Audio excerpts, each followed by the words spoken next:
Matadi, jeudi 19 juillet 2018. Une journée comme les autres. Alors que tout le monde est suspendu devant la télé pour suivre l'adresse du président de la République sur l'état de la nation, devant le Parlement réuni en congrès, une triste nouvelle tombe comme un coup près. Jacques Mbadou, le gouverneur, n'est plus. Personne ne veut croire à la nouvelle. Que des coups de fil. Les téléphones retentissent les uns après les autres en désordre. Tel veut vérifier la véracité de l'information auprès de tel autre qui non plus n'a pas la confirmation. Quelques minutes plus tard, ça se précise dans les milieux de la presse. L'homme que les Matadiens appellent affectueusement lourd a bel et bien rendu là. Les jours les plus sombres quand l'eau se change en nuit. La stupéfaction laisse alors place à la tristesse. Telle une traînée de poudre sous le vent, la nouvelle se propage à travers les pays. L'Internet est sur le point d'exploser. Sur les réseaux sociaux, la nouvelle fait le buzz. Oui, Jacques Mbadou Nsitu Mavungu, le 29e gouverneur du Congo central, vient de quitter la terre des hommes à l'âge de 67 ans. Il est le deuxième gouverneur à mourir en fonction après Maître Bié Yambaki en 1995. Trop loin de nos yeux, qui se souvient de vous? Absent de nos cœurs, les oubliés de qui vous? Les jours les plus sombres quand l'eau se change. Pour votre passage, pour rejoindre votre nouveau poste à Matadi. Je vous invite de passer le détachement arrêté. Devant vous, L'histoire politique de Jacques Mbadou et son Congo central commence à s'écrire en grand caractère dans la seconde moitié de la première décennie 2000. Octobre 2006, le premier cycle électoral sonne l'éclat de la transition 1+4. Plusieurs dirigeants en fonction se lancent dans la course à la députation, parmi lesquels le gouverneur César Tsasadi Ntoumba. À l'issue des scrutins législatifs nationaux combinés au premier tour de la présidentielle, Tsasadi Ntoumba est élu député national dans la circonscription de Lukula et rejoint l'Assemblée nationale. Les postes de gouverneur du Bas-Congo restent donc vacants. C'est alors que le président Joseph Kabila jette son dévolu sur Jacques Mbadou et le nomme à la tête du Bas-Congo.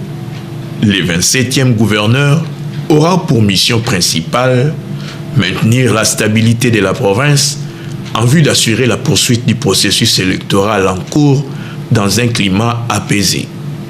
Préparer la mise en orbite de nouvelles institutions provinciales à venir, en l'occurrence l'Assemblée et le gouvernement provincial. Mission pas du tout facile, car il doit gérer les appétits gloutons de certains politiciens de la province.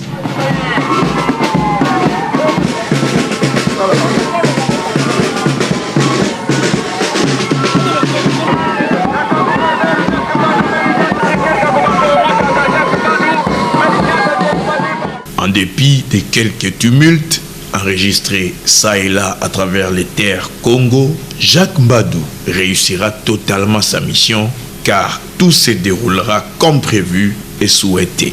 Des élections provinciales combinées au deuxième tour de la présidentielle du 27 octobre 2006 naîtra l'Assemblée provinciale, l'institution de tous les enjeux futurs.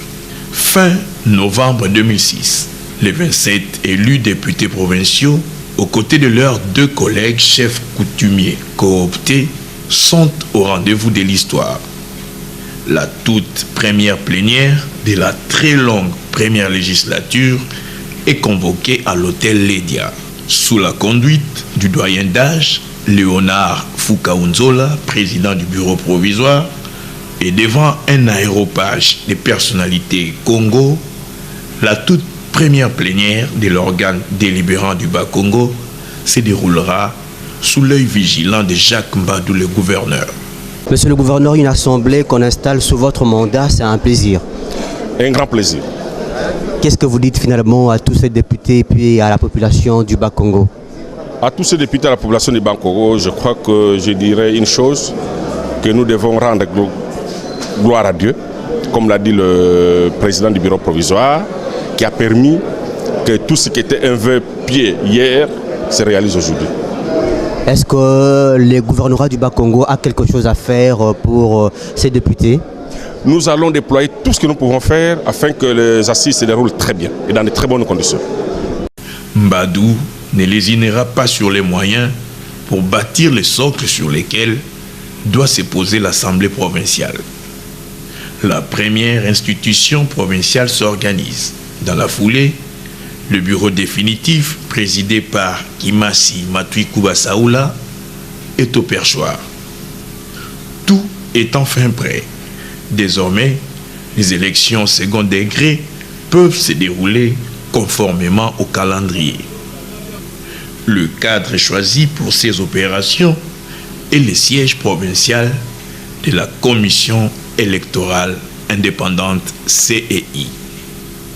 Mi-décembre 2006, l'élection sénatoriale est convoquée. Jacques Mbadou sollicite le suffrage des députés provinciaux et se fait élire avec 10 voix sur les 29 exprimées. Coup de maître, il est le sénateur le mieux élu de la République. Comment ça se passe que le gouverneur Jacques Mbadou soit le premier sur toute l'étendue de la République démocratique du Congo? Je crois que la personnalité de la personne qui est candidat compte beaucoup. Nous avons été élus par les 2 familles politiques et les 3 districts de la province. Donc je crois que Bas-Congo, qu'on a besoin, il y a Moutouine, qu'on a autour là, on a besoin, dans milieu des villages, faisons que tout dans le poteau. On a besoin de la famille telle, non, on a besoin de Moutouine, que tout là, nous tout ensemble. À côté des héros d'Yandombasi, Guinaye-Vouvou et Silouvangi, Jacques Mbadou est appelé à représenter sa province au Sénat. Mais avant de rejoindre la chambre haute du Parlement, il doit terminer la mission lui confiée par Joseph Kabila.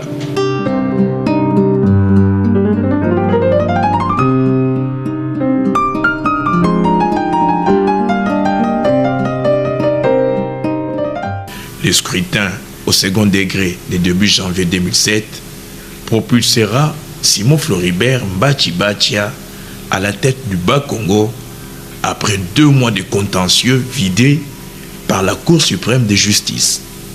La signature de l'ordonnance présidentielle irrélative sonnera la fin de la mission de Jacques Mbadou. Monsieur le gouverneur, vous avez tenu un point de presse. Votre déclaration est restée dans notre mémoire. Vous avez dit, vous avez reçu du chef de l'État les pouvoirs, ce pouvoir que vous n'allez remettre qu'à une personne de sa famille politique. Mais constatez-le. Depuis que je suis arrivé, on a commencé par remonter la cote du chef de l'État lors du 2e tour des élections présidentielles. Nous avons réussi de 15 à 35%. Aux élections sénatoriales, nous avons donné à la famille politique du chef de l'État 3 sénateurs contre 1 pour l'Union.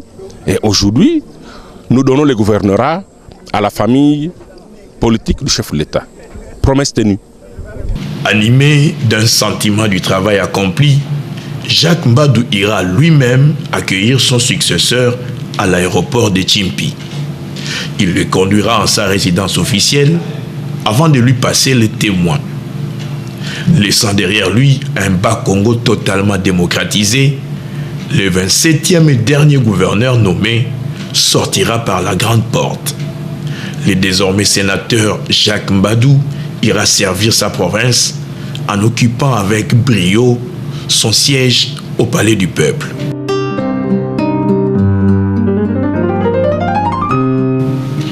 En 2011, le pays connaît son 2e cycle électoral. Comme nombre de ses collègues, le sénateur Jacques Mbadou se lance à la députation. Élu massivement dans la circonscription de Boma, son fief naturel, Jacques Mbadou, jusque-là sénateur, opte pour l'Assemblée nationale. Comme quoi, de la chambre haute à la chambre basse, il n'y a qu'un pas.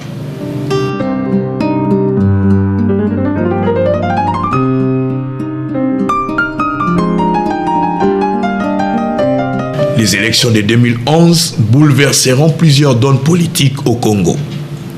Mbachi Bacha, le successeur de Jacques Mbadou au gouvernorat du Bas-Congo, s'est fait élire et opte pour l'Assemblée nationale, laissant derrière lui les précieux postes vacants. Plusieurs gros calibres Congo convoitent alors le fauteuil. Le député national, Jacques Mbadou, n'est pas en reste. Pour y accéder, il faut obtenir la clé du sésame auprès des députés provinciaux. Une fois de plus, Jacques Mbadou réussira les coups de maître. Le 28 octobre 2012, le tandem Jacques Mbadou Atou Matouwana raflera 17 voix sur les 28 exprimées. 14, 15, 16, 17 voix. Du coup, Jacques Mbadou devient le 29e gouverneur du Bas-Congo. Le deuxième, après Makolo Jibikilai, à revenir aux mêmes fonctions, et le troisième à être élu après Mwanda Vital et Mbachi Bacha. Il n'accédera au poste qu'après 3 longs mois de contentieux électoral balayés par l'arrêt de la Cour constitutionnelle.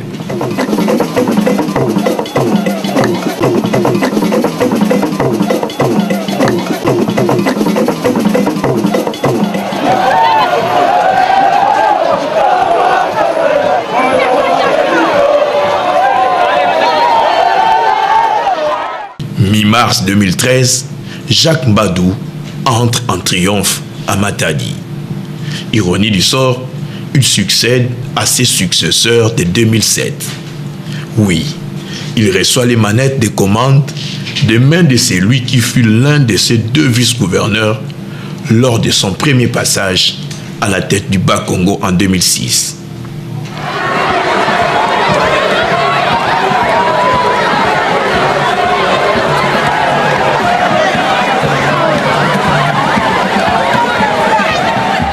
Une fois aux commandes, Mbadou élabore un ambitieux programme quinquennal qui sera adopté à l'unanimité par les députés provinciaux. Son gouvernement, composé de 10 ministres et 3 commissaires généraux, sera aussi investi. Aussitôt, il se met au travail.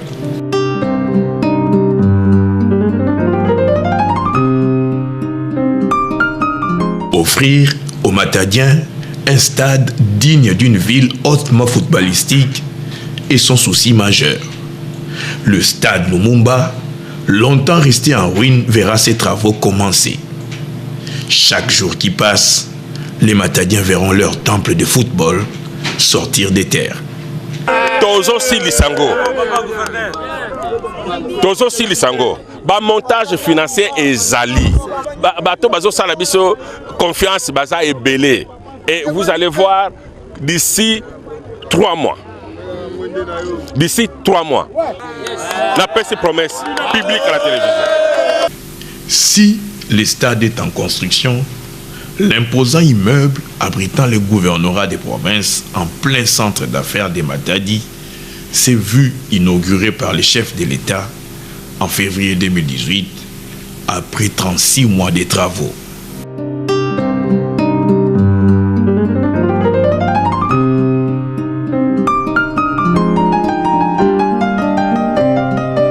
Boma, la première capitale du pays, verra sa voirie requinquée. Les routes, autrefois poussiéreuses, font aujourd'hui la fierté de la 2e ville du Congo central.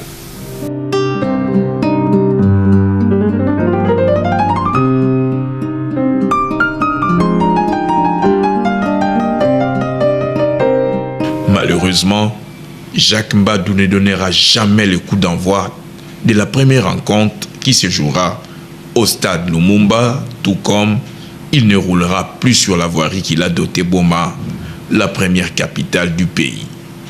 Né le 21 septembre 1951, le gouverneur Jacques Mbadou était licencié en gestion des entreprises de l'Université du Zaïre, UNAZA, campus de Kisangani. Plusieurs fois directeur d'entreprises publiques et un homme d'affaires. C'est lui qu'on appelait lourd, s'en est allé à l'âge de 67 ans, laissant derrière lui une veuve et une grande progéniture. Adieu, Jacques Mbadou.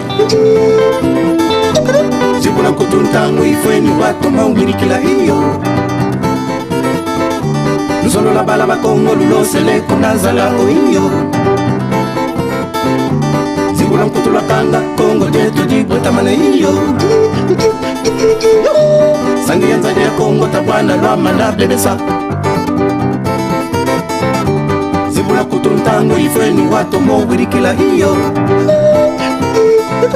Luzolo la bala makongo lulosele kunazala iyo Zibula kutula tanga kongo jeto dibwe tamane iyo Sangi yanzali ya kongo tabana lwama na bebesa Toto mvimba lutatu na lutanga Yawunu bakaka basisa bio Nja kwa kukanzi kalaki muntu No banzile no bana beto ba Muluzolo na mulusamba